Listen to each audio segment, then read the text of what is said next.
Fala pessoal, bem-vindos a mais um episódio do Vozes da Inclusão. Eu sou a Flávia. Bom, vou fazer minha autodescrição, sou morena, tô com uma blusa preta, batom cor de lábios, olhos pretos, castanhos, assim, claro, mais para claro. Blusa preta, acho que eu já falei, tô com uma corrente dourada. E é isso, bem-vindos a mais um episódio. Gostaria que vocês curtissem, compartilhassem a nossa página, se inscreve na nossa página no YouTube, a gente também tem na plataforma Spotify os nossos episódios. E, Jana, hoje a gente está com uma convidada super especial aqui, Sim, né? amiga. É amiga, ela é incrível, adoro conversar com a Renata, uma pessoa muito inteligente, tem sempre insights valiosos. Ela também vai falar, ela tem lá a página dela no Instagram, que ela publica também o dia a dia com o Marcel, Ela falando de três, maternidade típica e atípica. Jana, é com você agora. Olá, tudo bem? Eu sou Janaína, vou fazer minha autodescrição. Agora eu estou morena, voltei a ser morena. Estou com um colar cinza, meio grandinho assim, uma blusa preta e acessórios prateados. Tenho a pele clara e atrás de mim tem uma parede branca e a gente está aqui no estúdio com o microfone na minha frente. E estou muito feliz de receber a Renata aqui hoje. E vou agradecer aos nossos patrocinadores primeiro, a TX, que cede o estúdio para a gente gravar, a Easy Cosméticos, que deixa essa mulherada ainda mais linda quando vem aqui, presenteando elas com shampoo, condicionador. E tem a linha Kids também, para as crianças, né, que é muito legal. Agradecer a Afo Kids, que são afos, né, são órteses para ajudar na marcha da criança. O Gabriel usa essa órtese, eles são maravilhosos, eu super indico a Afo Kids. E agradecer uma parceira que eu gosto muito de falar, que é a FlexCorp, que ela tem coletes, roupinhas para ajudar na mobilidade, na postura da criança. O Gabriel também usa, né? Ela é parceira do Gabriel, então o Gabriel usa esse colete. No calor não é muito bom, mas assim, ele ajuda na fisioterapia, em casa, na perninha, melhorando a postura, é muito legal. Então é isso, gente. Sejam todos bem-vindos. Bem-vinda, Rê. Obrigada pelo convite. Obrigada por ter aceito. Obrigada a nós, né, por ter aceito e trazer aqui um monte de informação bacana para a gente compartilhar com o pessoal que está assistindo a gente. Isso. Rê, vamos começar, né, falando você é mãe. Primeiro, você é mãe atípica, né? Depois veio as meninas, aí as gêmeas. E primeiro, se você quiser contar um pouquinho dessa história, contar como foi que vocês descobriram o diagnóstico do Marcel, se foi na gestação, se não foi após o nascimento. Conta esse pontapé inicial aí pra gente. Tá bom. Bom, meu nome é Renata, como vocês falaram. Vou fazer minha autodescrição aqui rapidinho. Claro. Eu já fui loira natural, mas o cabelo foi escurecendo, hoje é castanho claro. Ele tá na altura um pouco abaixo dos ombros. Ondulado, eu tenho a pele clara, eu tô vestindo uma blusa azul clara e eu tô aqui no estúdio com as meninas. Muito feliz de estar aqui. Bom, como vocês falaram, eu sou mãe de 3 agora, né? O Marcel, meu primeiro filho, e foi uma maternidade atípica. A gravidez, a gestação foi, assim, muito tranquila, entre aspas. Porque a gente engravidou rápido, estava tudo correndo bem, os exames iam bem. Tinha uma alteração em um exame de quantidade de líquido amniótico, que tinha muito líquido. Mas os médicos não falavam assim, né? Olha, pode ser que tenha tal questão, pode ser que tenha uma deficiência, pode ser que tenha uma síndrome. A gente não tinha essa informação. O que sempre falavam vamos ver se você está com diabetes gestacional, porque é um indicador de diabetes gestacional. E aí eu fazia aqueles exames né, de glicose, que são super chatos de fazer. Eu acho que eu fiz 2 ou 3 vezes e sempre deu normal.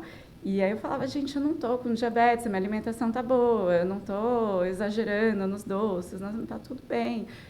E para mim aquilo não significava nada. Né? Mas quando o Marcel nasceu, e o nascimento dele foi bem, assim, não foi um parto prematuro, ele nasceu de 37 semanas e 5 dias, então, né? Já é termo. Já é termo. Eu me lembro do dia, todo mundo se lembra, né? Que, na verdade, eu tinha uma consulta médica naquele dia. E eu acordei me sentindo estranha. Eu acordei e eu estava sentindo assim, uma coisa meio vazando, mas eu não sabia bem o que era. E aí eu falei, bom, eu tenho médico hoje, então, né? Já vou lá, ele já examina, já vê. E aí ele me falou que eu estava com a bolsa rota, né? Que é quando tem uma abertura na bolsa e aí ela vai ser rompida em breve. Ele falou assim, ó, vai nascer em breve, entre hoje e amanhã vai nascer. Vai para casa, descansa, faz repouso, faz uma caminhada, se alimenta bem e aí depois você me avisa e aí a gente vai para o hospital. Não deu tempo de nada disso, porque saindo do médico eu já comecei a sentir contração forte, né? E assim, cheguei em casa, aí a bolsa rompeu. Aí eu falei, eu vou tomar banho, porque eu tava, né, toda molhada. Aí eu entrei no banho e aí o que eu não sabia é que a água quente induz a contração. Então, aí as contrações pioraram. Aí foi bem correria da gente sair correndo de casa, sair do banho, sair correndo de casa para ir para o hospital. E cheguei no hospital com ele já quase nascendo. Mas deu tempo, né? Cheguei, o meu médico chegou e foi feito parto. Foi natural? Foi normal? Foi um parto normal. E aí, depois do parto, ele nasceu, ele demorou um pouquinho para chorar, né? Para ter uma reação. E para mim, assim, eu sempre fui uma pessoa mais otimista. Então, para mim, tudo estava normal. Até porque a gente, no primeiro filho, a gente não tem muita referência, né? Então, eu achava que estava tudo normal. Mas eu percebia depois, né? E olhando para trás, eu lembro que o médico tinha uma preocupação, uma feição ali de uma preocupação, porque o bebê estava um pouquinho mais molinho, e aí o Apgar dele foi baixo, né? Ele teve uma dificuldade ali, mas ele veio para o meu colo, ficou comigo, e aí ele começou a salivar muito. E eu estudei, eu lia sobre o parto, sobre o nascimento, e eu já tinha lido que é normal o bebê ter uma salivação, até por conta do líquido, né? Que às vezes ele pode ter engolido e tá saindo. Então, para mim, aquilo estava normal. Só que aí os médicos começaram, olha, ele está com muita dificuldade de respirar. A gente vai precisar fazer né, colocar um tubinho para... Não foi entubado? Não entubado. Eles colocam... uma canoplazinha, assim, um tubinho para retirar a secreção. Para retirar aquela secreção. E esse tubinho eles colocam pela boca para descer, para sugar a secreção e aí facilitar a respiração. E aí, ao fazer isso, eles não conseguiram descer esse tubinho. E aí eles, né, aí que começou peraí, tem um sinal de alerta aqui. E foi aí que eu comecei a entender que talvez... Teria alguma coisa. Talvez teria alguma coisa, né? Mas o diagnóstico mesmo só veio depois. Então, assim, a princípio, o que ele teve? Ele tinha um rompimento no esôfago. Então, o esôfago dele era mal formado, o esôfago não era ligado ao estômago. Então, com isso, ele não podia se alimentar. Então, essa notícia você já teve logo no nascimento?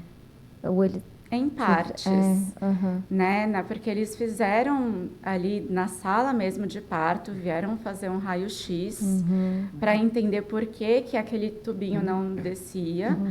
Então, eles já me explicaram ali que, olha, a gente não está conseguindo passar. Só que eles esperavam um médico, um cirurgião para fazer a avaliação do exame para então poder dar a notícia. Então, eles só falaram, olha, a gente vai precisar levá-lo para a UTI, porque a gente não está conseguindo fazer a liberação e ele precisa de apoio para respirar. Só essa frase, né, dá uma angústia enorme, né, um aperto no coração gigantesco. Mas ainda assim, eu acho que naquele momento, para mim, era até um exagero médico, Entendi. sabe? Ah, tá. Uhum. Uma preocupação a mais. Não tinha me caído a ficha que tinha Entendi. alguma Coisa que não tivesse regular. Até uma coisa boa do hospital, né? Tipo, É. uma preocupação a mais, ele tá sendo cuidado e tal. E aí depois, enfim, aí eu fui pro meu quarto, ele foi pra UTI, o meu marido acompanhou, né? Fizeram aquele procedimento inicial de receber o bebê, dar o apoio ventilatório, né? Manteve... Ele não tinha nenhum quadro, assim, que precisasse de um grande apoio, mas precisava ficar sendo monitorado, precisava do apoio até entender o que de fato ele tinha, né? E então, depois de algumas horas que o cirurgião fez a avaliação e aí confirmou que ele tinha, né, essa fístula no esôfago, que é um rompimento do esôfago, uma malformação, e que precisaria fazer uma cirurgia para fazer a correção. Tinha que ser uma cirurgia de urgência, Rê, não? É uma cirurgia de urgência, mas não de emergência. Então, precisava ser feita logo, nos primeiros dias de vida, porque sem aquilo ele não se alimentaria. Tá. Mas não era de emergência no sentido de que temos que fazer agora. Tá. Então, primeiro deixaram ele estabilizar, descansar, né? Ele fez a cirurgia no 4º dia de vida. Então, ele fez a cirurgia, que foi um sucesso, graças a Deus, né? Fez a reconstrução do esôfago. E aí, a partir daí, tinha o protocolo da cirurgia, que ele tinha que ficar... Ele tem uma cicatriz, né, ali no esôfago, então ele tinha que ficar entubado e sedado por 7 dias para que ele não se movesse, para né, poder fazer a cicatrização sem maiores problemas. Então, é uma fase de muita apreensão. Sim, sem dúvida. Foram quantos dias de UTI? Foram 38 de UTI. E nesse meio tempo, né, ele teve a recuperação da cirurgia. E aí a gente começa a descobrir outras coisas, né?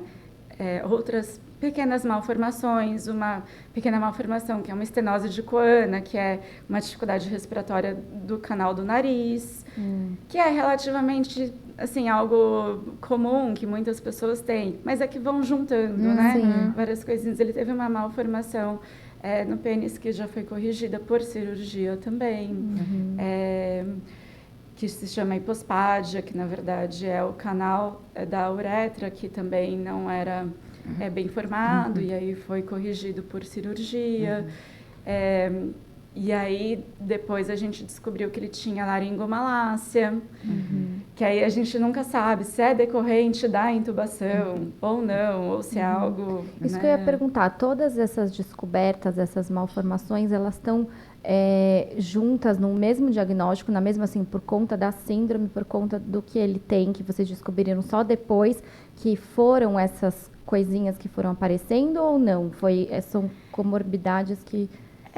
São coisas que são soltas, mas que, sim, quando elas estão num quadro, né, juntos, e por isso, inclusive, que foi solicitado uma consulta com geneticista, que ainda na UTI, a pediatra falou, olha, ele tem, né, todas essas malformações e questões. Então, eu sugiro a gente fazer uma consulta com o geneticista. Posso chamar o geneticista? E lá na UTI eles fizeram o cariótipo? Fizeram. Deu nenhuma alteração.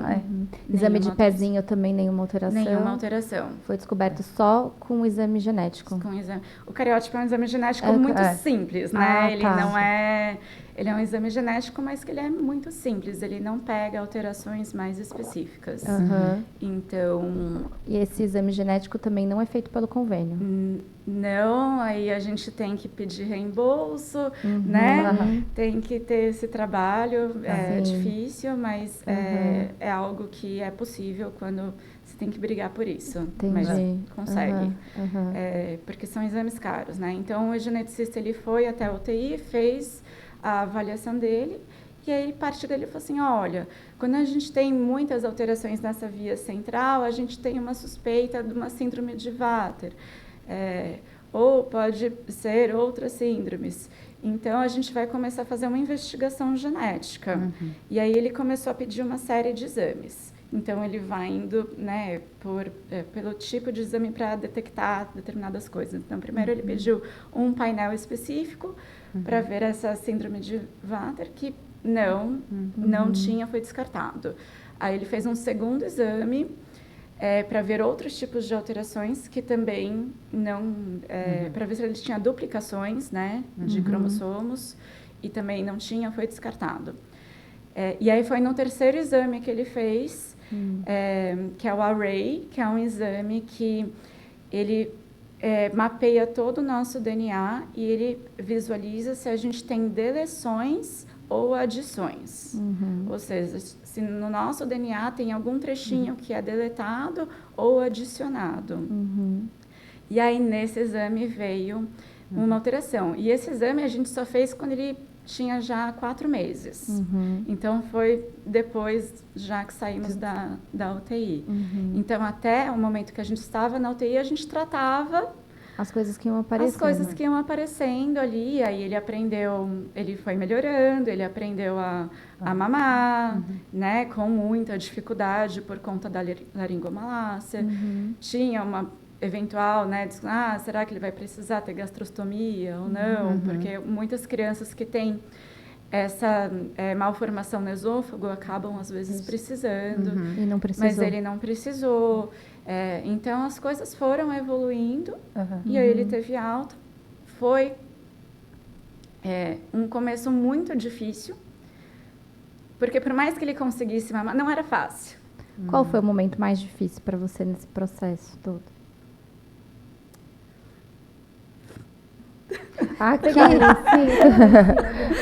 Aqui, sabe o que acontece?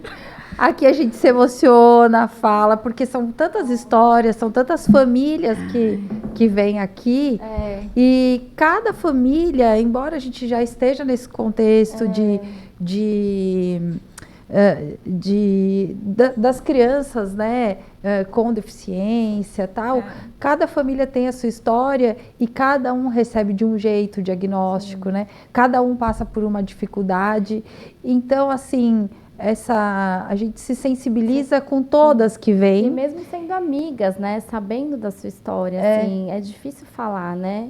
Mas, assim, é importante também, porque tem muitas mães passando por isso nesse momento, né? Então, fica à vontade, aqui, a gente chora mesmo. Eu já estou numa fase que eu já chorei tanto, aqui que eu já vou chorando um pouco.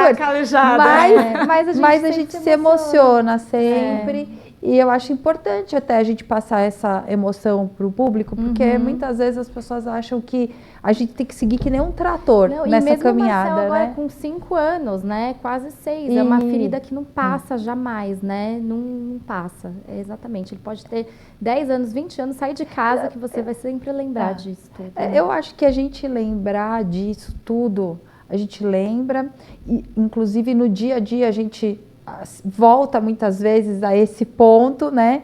Mas eu acho que eu, pelo menos na minha visão, eu volto lá muitas vezes, me emociono, choro e tal, mas para dizer assim, olha, da onde eu saí, aonde que a gente está chegando, né? Então hoje acho que vendo o Marcel cantar, tocar guitarra, bateria lá na escola, pular, né? Que ele adora, ele é muito... Ele é muito ativo, ele é muito ativo, ele é uma criança feliz. Sim. Né? Tem as duas irmãs lindas. Que ele brinca, tal, interage com elas. Tem os primos, a família que a gente acompanha. Então, acho que tudo isso você olha e fala assim, pega um fôlego e fala, vamos lá, vamos em frente. Com certeza. Ele é um menino muito amado. São momentos muito difíceis, porque... e até é isso, né? Como eu não tive um diagnóstico na gestação, como eu não tinha nenhuma suspeita, né? Pegou vocês de surpresa, então, né? realmente, eu acho que o principal é esse, quando a gente não está preparado para aquilo. Pelo menos falando do meu ponto de vista, né? Se eu não estou preparada, e até posso comparar a gestação eu tenho gêmeas, né? Que foi uma gravidez que a gente quis, né? A gente foi atrás, a gente quis ter um segundo filho e de surpresa vieram duas. Então foi uma gravidez que também foi complicada, porque foi uma gestação mono-mono, né? Ou seja, estavam as duas bebês no mesmo, na mesma bolsa da água, né? Na mesma...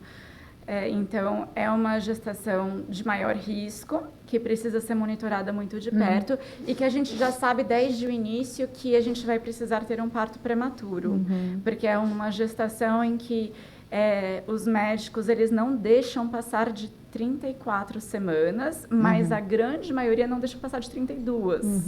E elas nasceram de 32. Então, é algo que a gente já foi conversando, a gente já ia passando. Então, quando elas nasceram, eu já sabia que, né, que eu ia ficar no hospital um tempo de repouso. Eu já sabia que elas iam nascer prematuras, que elas iam para UTI. Então, eu já estava... Preparada. Emocionalmente preparada. É o susto, o despreparo mesmo, né? Porque eu comparo quando vem o diagnóstico, quando a mãe fica sabendo, como um luto mesmo. Porque você planejou uma coisa sua vida inteira, né? Eu, como mãe, a minha vida inteira quis ser mãe, mas ninguém deseja ter um filho com deficiência, né? É muito romantizar isso.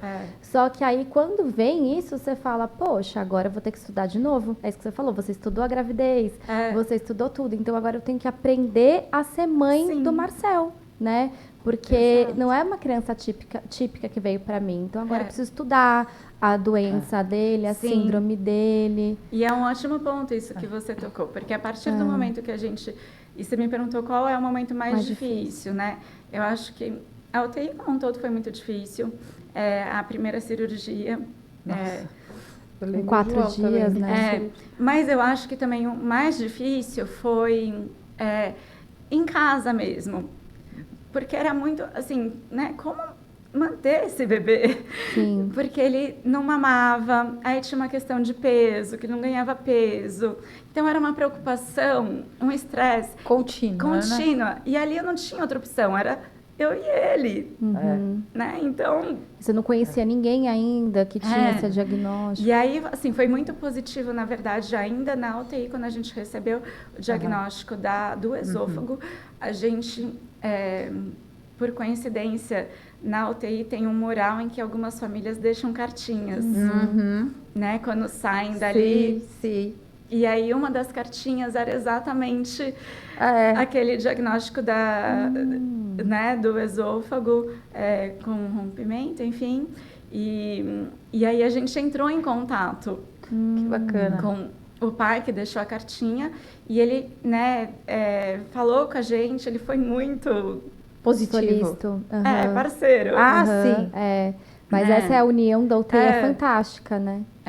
E assim, na época o filho dele já estava com 2 anos e meio, 3 anos. E ele foi visitar. Eu adorava, sabia? Legal, quando a gente estava na UTI. Isso. Eu adorava quando a gente estava na UTI e iam famílias com bebês de prematuros, assim, prematuros extremos, no nosso caso, né? E eles iam com as crianças lá. Pra ver, né? E eu via, eu falava assim, ó, João, vai dar tudo certo, vai dar tudo certo. Exatamente, né? Então, assim, lógico, a UTI tem momentos difíceis, de luto mesmo, porque tem famílias que perdem filhos, né? A Jana está aqui. Sim. Mas também tem, assim, momentos de fé e de esperança, né? E de fortalecimento, né? Fortalecimento. Sim. O que você, nesse contexto, diria para as mães que estão recebendo um diagnóstico agora? Eu acho que, primeiro de tudo, assim, é o que, né, até você aceitação. Falou. A gente tem um luto. Então, primeiro é aceitar que você pode ter um sentimento que não seja positivo. Mas, independente disso, é nosso filho. Eu amo aquela criança. Sim. Não é questionável isso, né? Não é questionável. Exato. As pessoas, às vezes, como fala, julgam por você ter um sentimento. Falam assim, mas é seu filho. Mas, assim, eu posso sentir dor nesse momento. Sim, eu não queria que ele estivesse passando por isso. Exatamente. E eu não queria eu estar passando por isso com ele. É natural, Rê. É natural. E é perfeitamente natural. Mas encarar isso como uma vida nova, né? Ok, daqui para frente, E aí, eu acho que vale muito, às vezes, a gente ser bem pragmático e prático mesmo.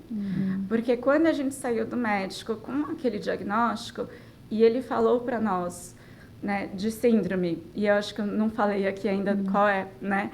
Ele tem, e aí ele recebeu um diagnóstico de uma síndrome que é uma deleção no cromossomo 12. É uma síndrome muito rara que não tem nome, na verdade. Tem mapeado pelos sistemas globais cerca de 90 casos no mundo. Então, não é um síndrome de... não tem um nome. Entendi. É síndrome de deleção do cromossomo 12.13p33. Né? Não tem... É o número do cromossomo. Então, você sai sem referência, porque você não sabe o que vai acontecer. Mas o que você sabe tá, o que eu posso fazer?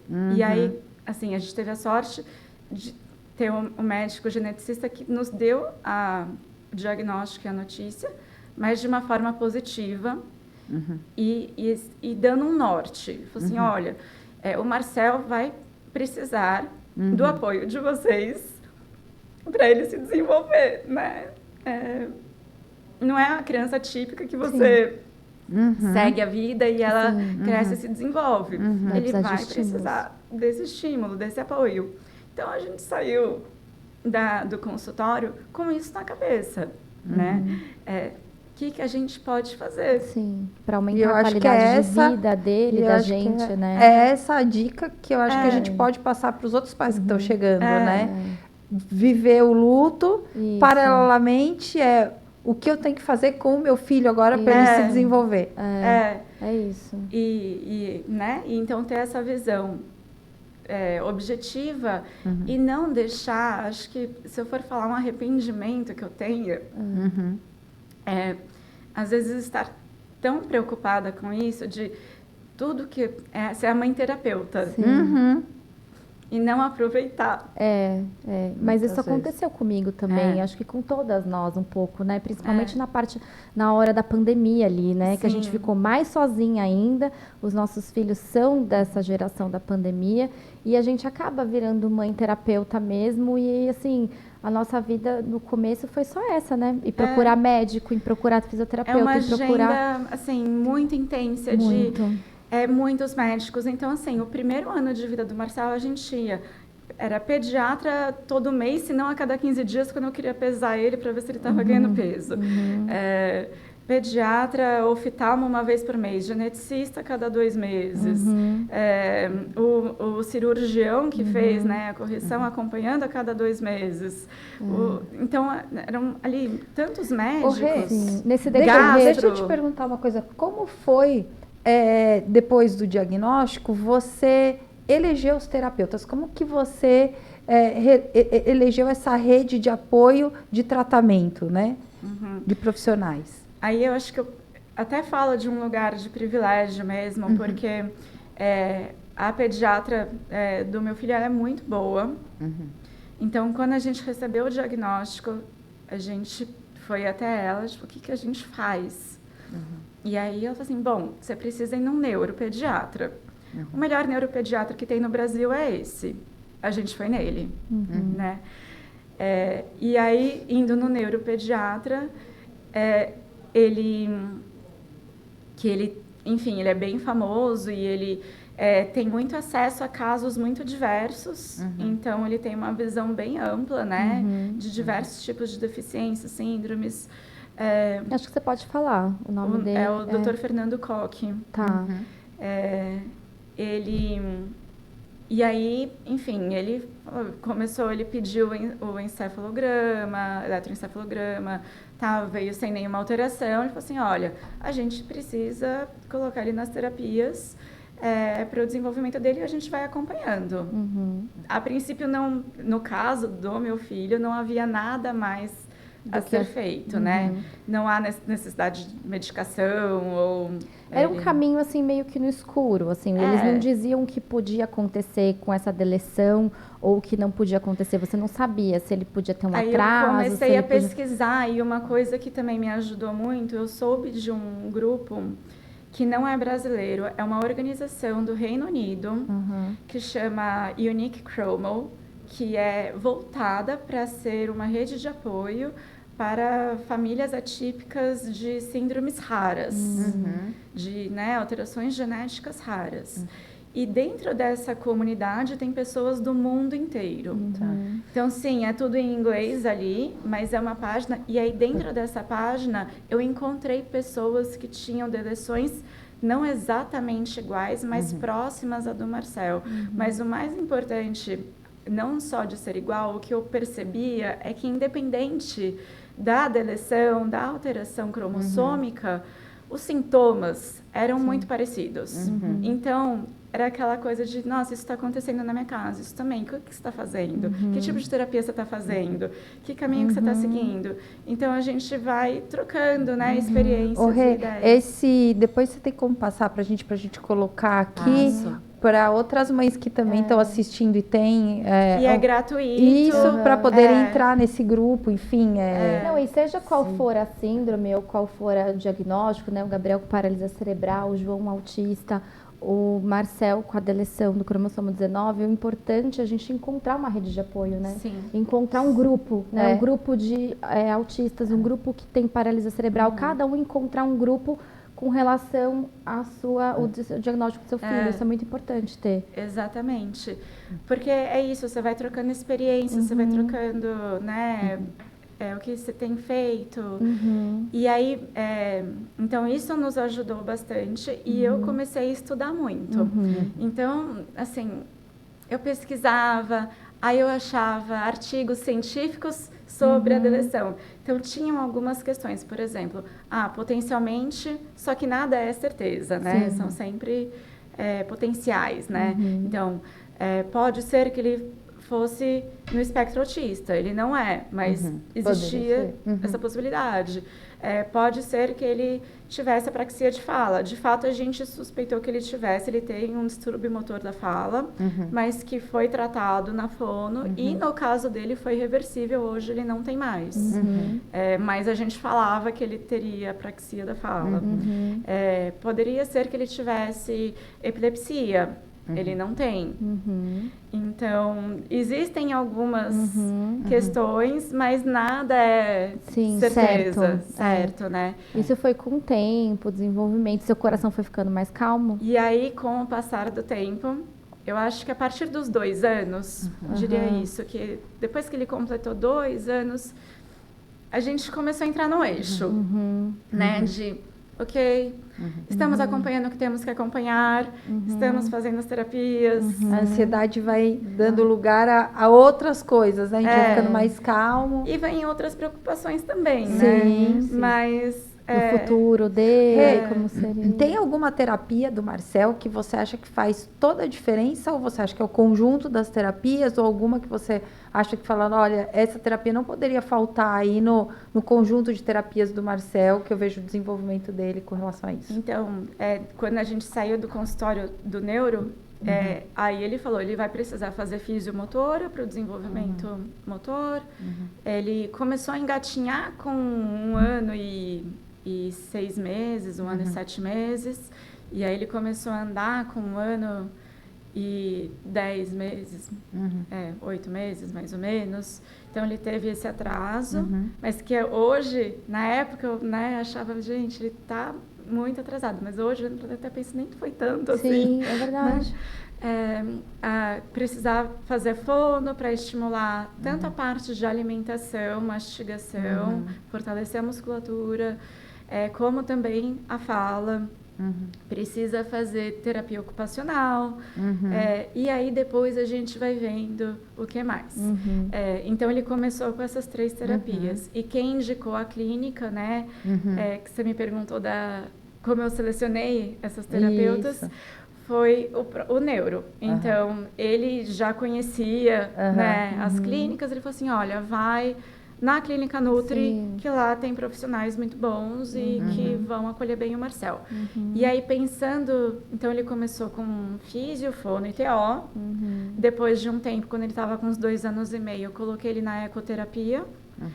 Que é algo que... É uma terapia que a gente não tem estudos científicos tão firmes, né? de resultados, mas a gente vê os benefícios que trazem no dia a dia, inclusive de bem-estar mesmo, porque querendo ou não ele está lá, com o animal, em contato com o animal, ele faz no espaço da Letícia Junqueira, que fica no Jockey, em São Paulo. Então, é um espaço super arborizado, gostoso, lindo. Então, tá mais em contato com a natureza, com o animal, né? E faz os exercícios de postura, né? O próprio trote do cavalo ajuda, né? Então, isso, a gente colocou ele e a gente sente que teve uma melhora significativa. E agora, mais recentemente, ele começou a fazer a psicóloga, né? Então, eu acho que, assim, ele não faz nada que seja muito diferente, mas o conjunto disso tudo, e junto com o nosso apoio em casa... Sim, sem dúvida. Né? Faz com que ele tenha um desenvolvimento, né, que seja sempre crescente. Isso é algo que a gente pode falar dele. Ele nunca parou, regrediu. Ele sempre esteve se desenvolvendo. Com atraso, sim, com atraso, mas sempre se desenvolvendo. E com a Elise e com a Estela lá, eu acredito que é sério mesmo. Você sabe que quando eu vejo que o João passa mais tempo com outras crianças, por exemplo, férias, que está em contato com os primos, ou que, por exemplo, a gente vai na casa da Jana e tal, que tem outra criança junto, quando o João volta... Eu vejo tanta diferença, então eu imagino que o Marcel, ao lado das irmãs, também isso deve ter impulsionado de alguma forma, que talvez para vocês não seja tão visível para... Pode ser. Né, para quem está de fora, às vezes. Não, com certeza ele cresceu muito, né? Ficou mais... E eu acho que também muda a nossa postura como pais, porque a gente primeiro trata aquela criança como nosso filho único, toda a atenção para ele. É o bebê diamante, uma super proteção, né? Uma super proteção. E por mais que eu sempre tenha sido uma mãe que sempre, né, promovia a autonomia, mas... As meninas já sentem diferença? Elas têm essa noção? Ainda não. Mais pra frente, talvez, né? Acho que mais pra frente. Elas estão com 2 anos e meio. Eles brincam muito juntos. E ele também tem uma postura de irmão mais velho, que ele, né, às vezes dedura elas, né? Tipo, hoje cedo elas estavam se batendo. Disputa de brinquedo. E ele vem, olha, mãe, o que elas estão fazendo? Elas estão brigando, elas estão batendo uma na outra, não pode. Ai, que bonitinho. Então, ele tem, né? E esse senso de proteção também, ele desenvolveu isso? Sim. Com relação às meninas? Sim. Também tem umas brigas, né? Sim, claro. Mas ótimo, né? Que tenham, cada vez vai se aproximando mais do que acontece mesmo, né? São irmãos. São irmãos, exatamente. E como você concilia essa rotina toda de terapia com a sua carreira, com o seu trabalho? É por incrível que Fala pareça um pouquinho trabalho. de você. A gente tá com a Renata. Peraí, deixa a Renata falar quem ela é aí nesse contexto, além de mãe. Exato. Você se perdeu em algum momento de mulher, de trabalho, de esposa, para ser mãe do Marcel? Eu acho que, em relação, assim, a mim, é claro que meu foco, a minha atenção passou a ser o Marcel, mas até por questão financeira eu não podia, né, parar de trabalhar. Então, e eu gosto de trabalhar, é algo que me satisfaz, então eu sempre mantive. Eu tenho a sorte de estar trabalhando numa empresa que tem uma flexibilidade, então eu trabalho muitos dias de home office, muitos dias eu consigo, né, fazer um horário mais alternativo para acompanhar ele nas terapias, nos médicos, e é uma empresa muito empática, né, que tem esse senso humano mesmo. Então eu não posso reclamar disso, e eu sei que não é a realidade de, né, maioria dos casos. Mas é claro, existe uma cobrança e a gente tem que... Então, a minha realidade hoje, eu diria, né, num papel já mais de gerência, de ter mais responsabilidade na minha carreira, na minha profissão, é que eu, assim, me contorço para fazer o possível ali. Então, trabalho sempre que dá, né, todas as brechinhas mesmo, né, a gente trabalha da forma que dá. Hoje, todos os 3 vão para a escola de manhã, então eu tenho a manhã livre para realmente focar. 2 vezes na semana eu vou para o escritório, então são dias que eu consigo focar mais, e esses 2 dias o meu esposo fica em casa, e aí a gente se reveza, aí busca eles após o almoço na escola, e aí à tarde eu tenho uma rede de apoio que fica em casa com eles, e uma pessoa que acompanha o Marcel nas terapias. Estava até conversando com a Flá mais cedo, de vez em quando também, óbvio que eu quero levar ele para acompanhar, para ver o que está sendo feito, para conversar com os terapeutas. Então a gente vai encaixando isso. Mas essa pessoa te passa o feedback, faz os vídeos para o Marcel para você ver, acompanhar também. E as próprias terapeutas também me mandam áudios, né, no WhatsApp, falando, hoje a gente está trabalhando isso, olha só esse exercício que ele está fazendo, como ele fez muito bem, me manda o vídeo, como ele já está maior, né, já tem 5 anos, então às vezes elas falam, Marcel, agora faz de novo para a gente gravar e mandar para a mamãe. E aí, né, então tem esse acompanhamento. E, sim, a dura realidade é que, querendo ou não, meus horários ficam mais comprometidos à tarde em relação ao trabalho, por conta dos 3, na verdade, né? E depois que os 3 dormem, às 8 da noite eu volto a trabalhar. E aí, mas aí o momento de casal, o momento de você se cuidar, você tem esse autocuidado? Agora você conseguiu? Assim, passei bastante tempo realmente sem olhar para mim.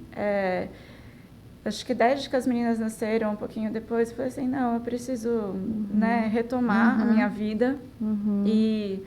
E aí, já há algum tempo, eu tenho personal que eu faço academia 2 vezes na semana. Então, isso é sagrado. Eu não chamo como autocuidado, é uma questão de saúde mesmo, né? É importante falar isso, porque assim, tem julgamentos até nesse ponto. Por exemplo, você vai na academia, aí você fala assim, nossa, mas ela tem um filho com deficiência em casa, ela tá indo na academia, ela tá indo fazer a unha. Ela, tipo, fica toda bonita. Mas, gente, isso daí, exato, para cuidar, né? Quem cuida de quem cuida, né? Aquela velho ditado, né? Que a gente precisa se cuidar. Inclusive, o meu esposo, que nunca foi fã de academia, né? Ele começou a fazer porque falou assim, bom, agora eu tenho 3 filhos, eu vou precisar ter saúde e energia para acompanhá-los. Ó, pensando em autocuidado, a Izzy tem um presente para você, aproveitando esse assunto, né? Vou já te dar para você continuar ainda mais bonita, cheirosa. Adorei. Rê, vou usar. Você na empresa participa da área de diversidade e inclusão. Né? Sim. Então, entrando um pouquinho nesse tema de inclusão, o que você gostaria de falar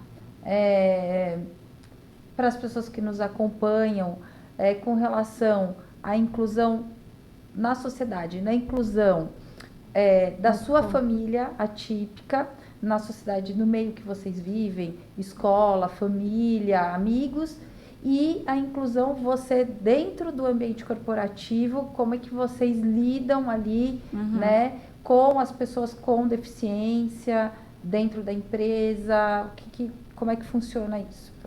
Essas duas... Então, na empresa em que eu trabalho, né, é uma empresa global e tem diversos comitês, um deles é de diversidade em relação a pessoas com deficiência. E há 3 anos já eu sou co-lead, né? Eu sou junto com uma outra pessoa, eu sou líder desse grupo.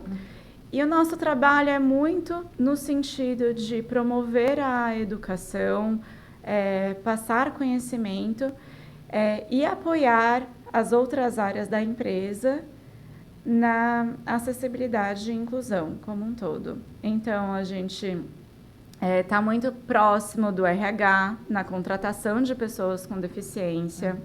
A gente está muito próximo da área de facilities, que, né, para as questões prediais ali, de acessibilidade.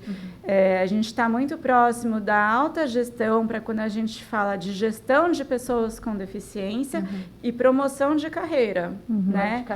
Plano de carreira, porque não adianta também você contratar um monte de gente com deficiência em cargos administrativos ali, né?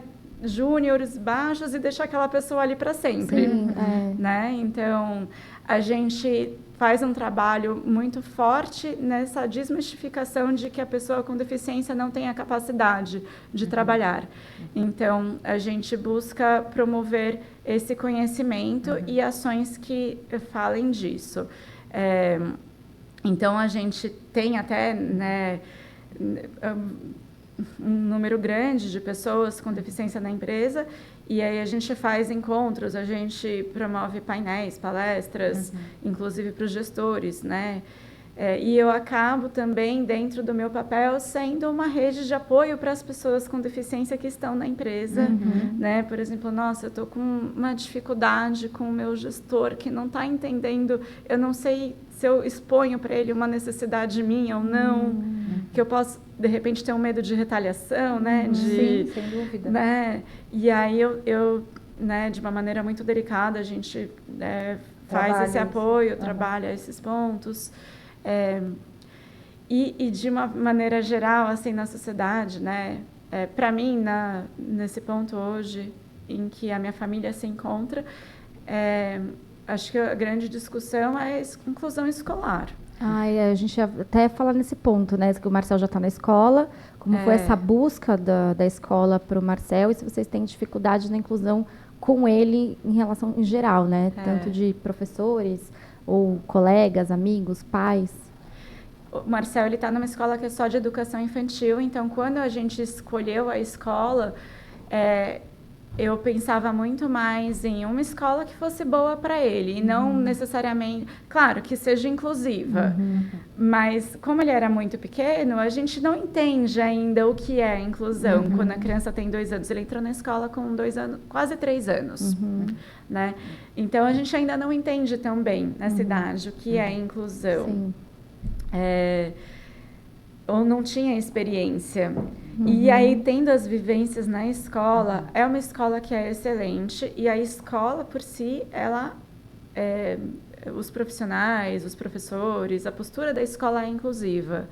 E aí, com o tempo, eu comecei a entender que não só a escola precisa ser inclusiva de ter ali um protocolo, ou assistentes, uma linha habilitados, e tal, mas a comunidade da escola precisa ser inclusiva. Sim. As famílias que estão ali precisam ter isso enraizados também, porque se não a dura realidade é que a nossa sociedade não fizemos um bom trabalho, não está preparada para receber pessoas com deficiência.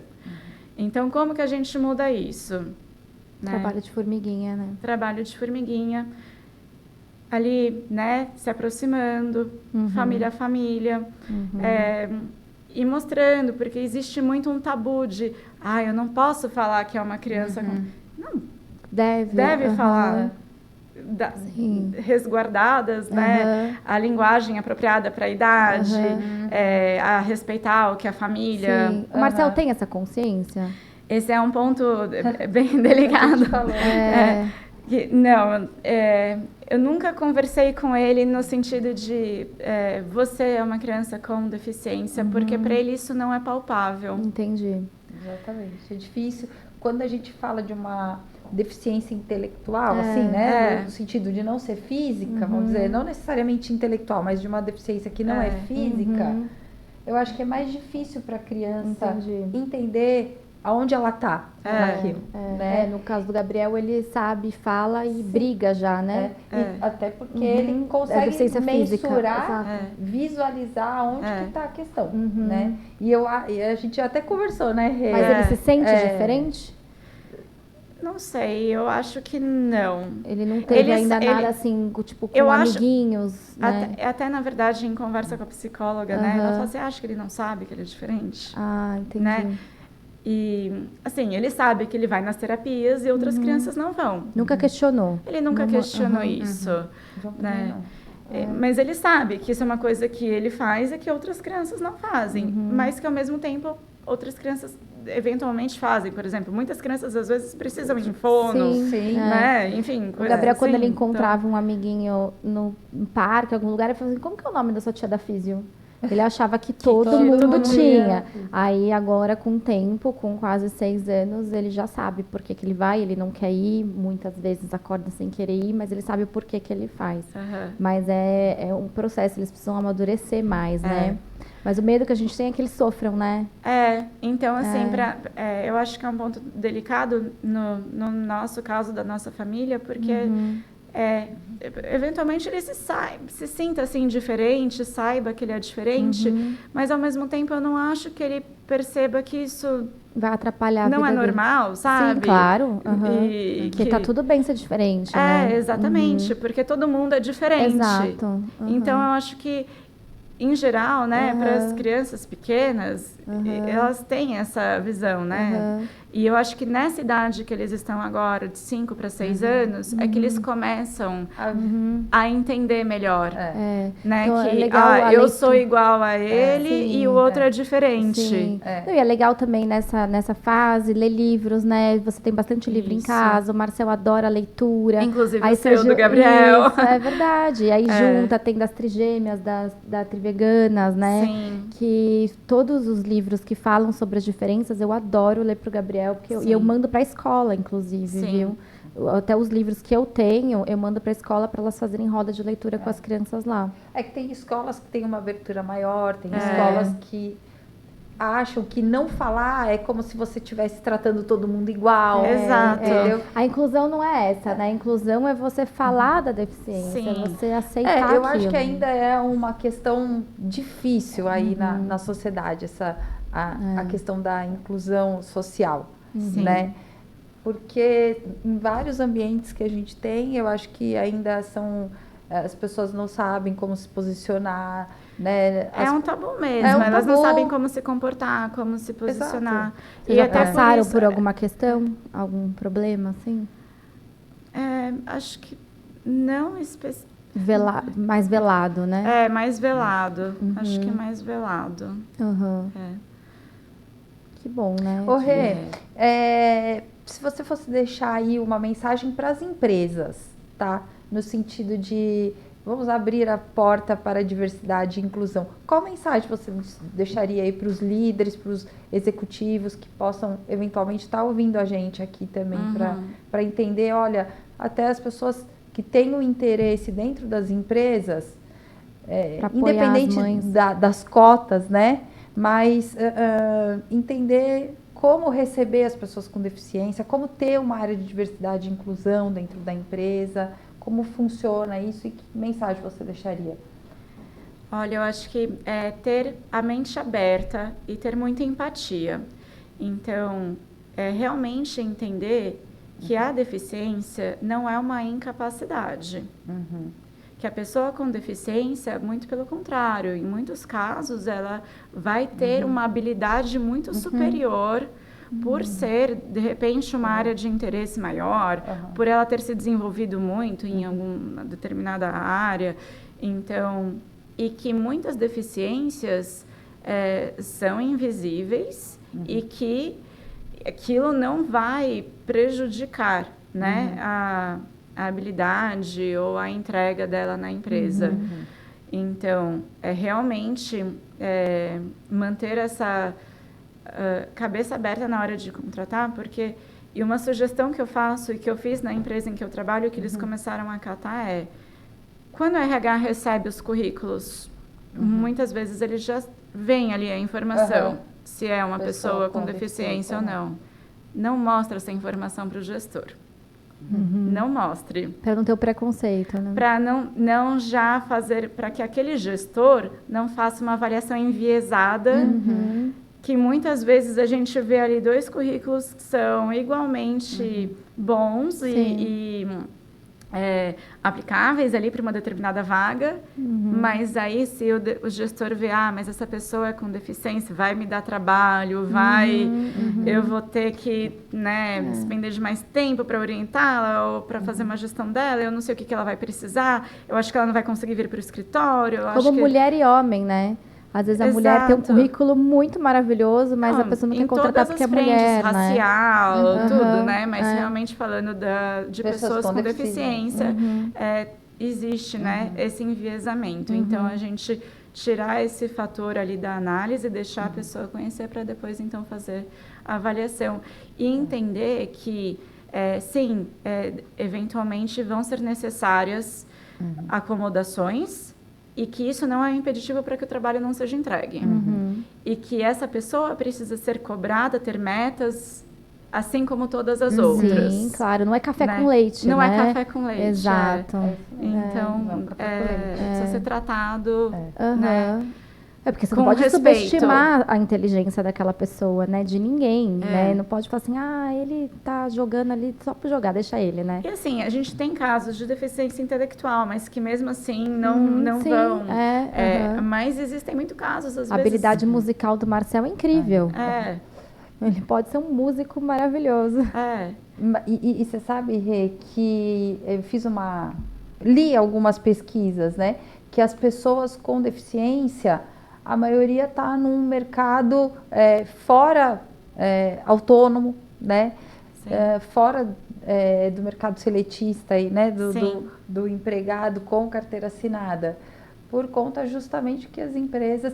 Eu acho que tem 2 entraves, né? Até. Um no seguinte sentido, que vem até mais embaixo, né? As pessoas com deficiência, hoje se fala em apoio escolar e tudo mais, mas quantas pessoas com deficiência hoje, que já são adultos, que estão no mercado de trabalho, que não tiveram essa base e por isso não conseguem também preencher uma vaga dentro de uma companhia, né? Então, eu acho que, assim, é um trabalho que a sociedade como um todo tem que se abrir, tem que pensar, né? Para a gente fazer, para que a gente possa possibilitar as pessoas com deficiência disputarem as vagas, terem um plano de carreira, se desenvolverem, até porque elas vão ficar adultas, né? Sim. Não vai ter sempre um background atrás para poder sustentar, então elas têm que se sustentar. Sim. Muitas vão constituir família, Exato. né? Então, eu acho que é tudo isso. O papel das mães atípicas é justamente isso, né? Falar, lá vem ela militar de novo, mas se não for nós que tomar a frente dos interesses dos nossos filhos hoje, né? Quem que eles vão ser no futuro? Exato. A gente precisa estar ali e pegar as rédeas da situação, Por isso né? que a gente estuda tanto, por isso que a gente... Abriu esse podcast. Por isso, né, que a gente abre espaços de conversa e porque a gente fala na escola, a gente precisa falar sobre inclusão na reunião da turma. A gente precisa falar... É isso que eu queria, Rê, também, que você dissesse aí para as mães dos grupos, da escola, tal... Algum recado, olha, que você queira do seu coração, porque acho que tem muitas mães também que elas não se aproximam. Com medo, talvez. Não sabem nem como lidar com isso. Talvez se nós não fossemos mães atípicas, talvez nem nós saberíamos como falar, né? Como que eu posso incluir meu filho com o seu? Como é que eu posso fazer isso, né? Então, o que você acha, você mãe, Renata, de um filho atípico, de meninas típicas, gostaria de falar para outras mães de como aproximar as crianças, né? No universo aí, para elas poderem interagir, a gente ter uma coisa mais igualitária. Eu acho que, primeiro, é sempre expor a criança à diversidade de diversas formas, no convívio, na leitura de livros, falando, dando exemplo. A criança é uma esponja, ela vai aprender muito mais pelo exemplo dos pais do que por algo que você eventualmente fale para ela fazer. Então, se nós, pais, temos uma postura de sempre respeitar, buscar conviver com pessoas diversas e tratá-las, né, com respeito, com empatia, a criança está olhando aquilo e está aprendendo. E numa situação, né, como essa, por exemplo, tem uma criança atípica na sala do meu filho. O que eu faço para o meu filho incluir essa criança? Realmente é na conversa ali, entendimento. Então, especialmente na cidade agora, a partir dos 5, 6 anos, em que as crianças já... Começa a separação. Começa a separação, começa os grupinhos e já tem um entendimento maior. Uma criança de 5 anos, ela tem um bom entendimento de como funciona, né, as relações a sociedade, assim, o mundo, né? Ela já tem um bom entendimento. Então, a gente não pode subestimar também essas crianças e achar que eu não posso falar sobre isso com ela porque ela não vai dar conta. Sim. Ela vai dar conta. Então, é realmente sentar e conversar. Olha, você já percebeu que o seu amiguinho, ele fala de um jeito diferente? Ou ele tem um comportamento um pouco diferente em tais situações? O caso, eu tenho essa conversa com o meu filho, porque na escola dele tem crianças com outras deficiências, tem crianças autistas, tem crianças com deficiência visual, tem outras questões. Então, eu falo, você já reparou que o seu amiguinho que morde, será que ele estava se sentindo bem? Será que ele não estava... Não estou falando que tudo bem morder, não é isso, não pode. Mas você tem que se afastar, né? você tem que se defender, você tem que chamar um adulto. Mas não precisa... excluir ele. Porque eu acho que talvez ele faça isso como um recurso porque ele não está sabendo lidar com aquela situação. Uma criança que não fala e aí ela se defende dessa maneira, mostra que ela não gostou dessa maneira. Então, às vezes, tenta, segurar a mãozinha dele e falar, não pode. Fulano, não pode, vamos sentar para a gente respirar, Enfim. É naturalizar isso, Naturalizar isso. Exato, então, não é difícil. Então, e a gente não precisa dar... por exemplo, como eu falei, eu nunca falei ainda para o meu filho que ele tem uma deficiência. Então, não necessariamente você precise falar, mas ainda assim falar que existem diferenças. Sim, exato. Então, olha, você se comporta desse jeito. Porque você funciona desse jeito. Então, como que a gente pode juntos fazer? Sim. E tá nas pequenas coisas, né? Uma vez o Gabriel falou assim, mamãe, me dá o lápis cor da pele. Aí eu falei, qual pele? Pra ele era a cor bege, mas é a pele dele. Então, assim, é muito normal ele falar isso. Mas aí ele ficou olhando pra minha cara assim e falou, essa aqui. Eu falei, mas tem a marrom, tem a preta, tem a amarela, tem outras cores de pele. E aí, tá bom. Então, assim, é uma coisa tão simples, mas é que é no cotidiano, né? Exatamente. E aí a gente naturaliza isso, e é simples assim. Ô, Rê, o que você diria hoje pra Renata de 5 anos atrás? Essa eu acho que vai vir com choro. Quer pular? Um conselho, né? Você tá mais madura, agora você tem 2 meninas, né? Que não demandam as mesmas dificuldades do Marcel, mas tem outras dificuldades, né? Olha, pode até parecer um pouco egocêntrico, mas eu acho que eu fiz o meu melhor. Sim. Sabe? Eu acho que eu fiz tudo que estava ao meu alcance. Tudo que eu poderia. Então, eu olho com orgulho. Que bom, Rê, que bom. Sabe, para essa trajetória. Tanto dele como nossa. Como família, né? Então, assim... a união é bem maior, né? Muito maior. Então, se tem algo assim que eu falaria continue fazendo tudo que você pode, né? E acalma que as coisas vão dar certo. Vão dar certo, sabe? É isso. E achar a felicidade nos pequenos momentos.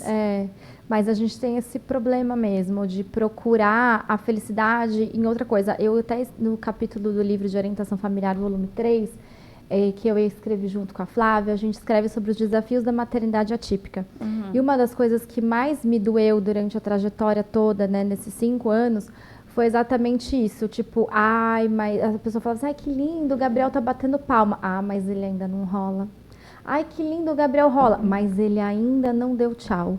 Então, assim, eu não era capaz de ver o que o Gabriel já fazia. Sim. Eu só conseguia visualizar o que ele não fazia ainda. Então, eu ficava naquela expectativa. Eu só vou ser feliz. Eu condicionava mesmo a minha felicidade nas coisas que ele fazia. Quando ele andar, feliz. Quando eu vou ser feliz. Mas é tão difícil carregar ele no colo, mas ele tá tão pesado, mas ele tá tão não sei o quê. Então, eu não conseguia olhar para ele e ver o sorriso lindo que ele tem.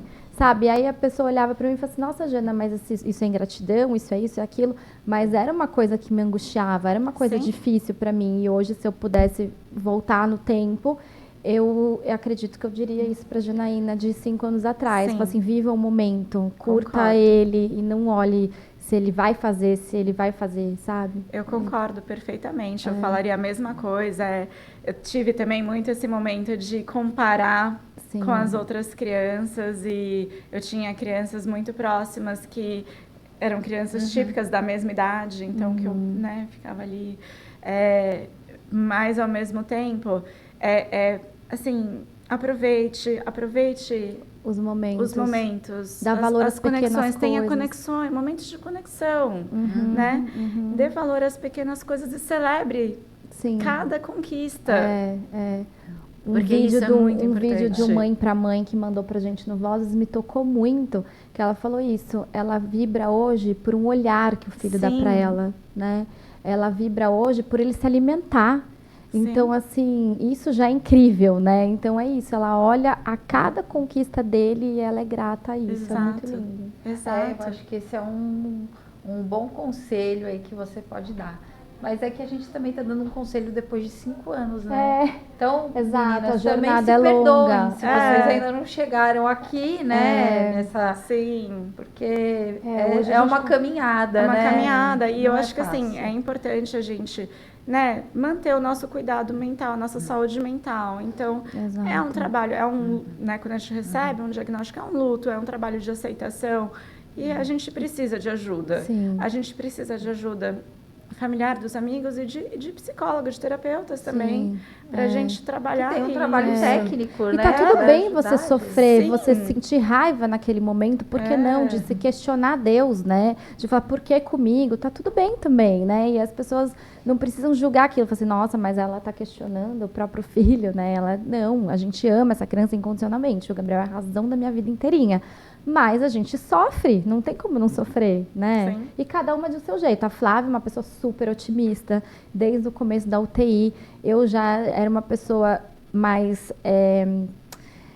não digo nem emotiva, ansiosa, mais desesperada, pensando, tipo, o menino tá com catéter hoje, eu pensando nele com 2 anos, o que será que vai ser da vida dele, né? Essa comparação de mãe, de filhos, a gente não pode nem comparar um filho típico com outro filho típico, quanto mais um atípico com um típico, né? Ou até os próprios meninos, não dá. Sim. Se a gente entra nessa, é difícil sair também, né? Tem que ter muito... Mas, apesar disso tudo, né, seguir fazendo o que for melhor, né? Dando o seu melhor, porque realmente, eles, de fato, a gente vê como as terapias ajudam. Então, eu também não me conformo, assim, com alguns casos que, às vezes, a gente vê que, não consegue. Eu entendo, às vezes não consegue, mas... É que também... É uma luta, né? Isso daí a gente vai Assunto ficando pra aqui. outro podcast. Mas porque o que acontece? Eu acho que às vezes a gente mesmo quer o resultado ali. Então, pro João andar. Bom, eu queria que ele andasse... Completou X tempo, eu queria que o menino andasse. Não é assim, né? Você tem que ver todo o histórico do seu filho. Às vezes demanda mais. Ou outra coisa, falar. Ele veio a falar mesmo com 4 anos de idade, João. Né? Antes ele era monossilábico. Ele falava mamãe aqui, um nome dos animais ali e tal. Então, assim, a gente fica naquela busca, a gente, vou botar nessa forma, não, passa pra lá, passa pra cá. Não tá dando certo, passa pra lá. Porque a gente fica naquela ansiedade de que a gente quer um resultado rápido, né? Então, muitas vezes não é assim. Tem que persistir. A gente tem que persistir, a gente não pode desistir deles, né? Porque eles mesmos não desistem fácil. Não. Eles entregam o melhor e por isso que a gente se torna melhores, por conta deles. E o Marcelo tem uma coisa curiosa que eu já observei, assim. Não vou falar que é. Mas sempre que eu encasqueto com uma coisa na minha cabeça, sabe? Tipo, eu quero muito que ele aprenda a escrever o nome dele, por exemplo. Ou lá atrás, eu quero muito que ele aprenda a engatinhar. Não sei, que aquilo fica na minha cabeça. É impressionante. É óbvio que existe um esforço coletivo naquela ação. Mas, assim, dá alguns meses, ele vai lá e consegue. Que lindo. Mas eu acho que tem e aí a gente vê. o Ele poder tem esse das sentimento. mães. A mamãe quer, eu vou fazer. Que lindo. Eu acho que é muito o poder das mães. Eu li já isso várias vezes. É o E amor, também quando eu escutei, acho que foi aquele Frei Gilson falar que o amor da mãe, a fé da mãe, isso independente de religião, tá? Faz a diferença na vida de um filho. Porque ela é aquela chama da fé, né? Da construção da vida da criança. É acreditar no potencial da criança. Então, quando a gente tá ali, quando tava na UTI, eu sentada lá, eu pensava, olha, filho, eu falava pro João, externava, que eu acho que isso também é, a gente externar pro nosso filho. Filho, a gente vai estar na praia, a gente vai sentar, vai fazer castelo de areia, você vai entrar com a mamãe, e um dia a gente vai nadar lá Santos junto, porque eu sempre falei pra ele, eu sempre nadei minha vida inteira, natação mesmo, né, competir e tal, mas eu falava pra ele, olha, filho, a gente vai nadar lá em Santos e não sei o que, a gente vai fazer assim, a gente vai sentar, vai fazer castelo de areia. Então é lógico que, por exemplo, hoje, graças a Deus, ele vai à praia, nada, não sei o que, né? E poderia ter sido uma situação diferente, mas mesmo aquela situação diferente, eu co-criei, eu imaginei, eu quis, eu tive fé e passei isso para ele. Eu acho que o trabalho das mães é esse, né? A gente pode pensar mil coisas e não dá certo, pode, mas eu acho que quando segredo. A gente vem já imbuída dessa fé, desse propósito da vida da criança, eu acho que tudo tende a caminhar para o positivo. Talvez não como da maneira que a gente quisesse, né? Mas vai acontecer de alguma forma. Mas de alguma forma, eu acho que esse é o ponto. De alguma forma, vai acontecer. O segredo tá no amor. É isso aí. Ai, mas não pensou que chorei.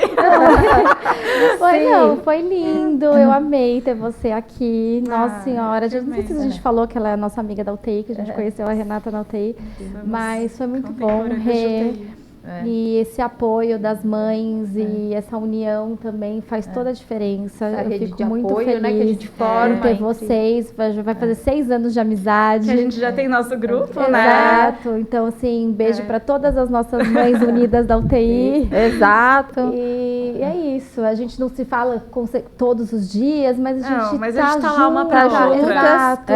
Então tem um carinho enorme, porque a gente tem uma história fincada em algo muito maior, né? Tem um lugar no coração que a gente ama todas essas crianças e eles são lindos e vão arrebentar aí. Sim. Certeza. Obrigada. Nossa, eu adoro uma coisa só, que eu adoro ver o Marcel com a roupa do Fred Mercury. Eu vibro com ele quando ele tá tocando lá, né, tal. Você vê que a criança tá ali num lugar para ela mesmo, né? E eu acho que é isso, a vida das crianças é essa, né? Tem um que gosta de brincar com carro, outro não sei o quê, e ali eu vejo o Marcelo se realizando. Ele tem comum agora com o João Moana. Nossa, o João adora. Nossa, ele também tá adorando o João. O João tá apaixonado. Ele senta e fala, mãe, como ela é linda, tô apaixonada. Mas o Marcelo tem a roupa já. Não, ele não fala que tá apaixonado. Ele fala que ele quer, ele é a Moana, ele é o Maui. Que bonitinho. O João até o Tamatô, ele é. Então, tudo bem, tá bom, é isso aí. A infância é essa aí. É isso aí. Gente, obrigada, Rê. Aqui, vocês gostaram, compartilha, manda pra mamãe que precisa ouvir essas coisas que a Renata disse, para acalmar o coração de mamãe que esteja passando por esse momento. Compartilha, manda, dá joinha, aperta o sininho, se inscreve, aperta o sininho quando tiver coisa nova, vai no nosso Instagram também, tem muita coisa legal lá. E é isso, obrigada, pessoal. Rê, muito obrigada, viu? De coração. Obrigada. Beijo. Tchau, pessoal.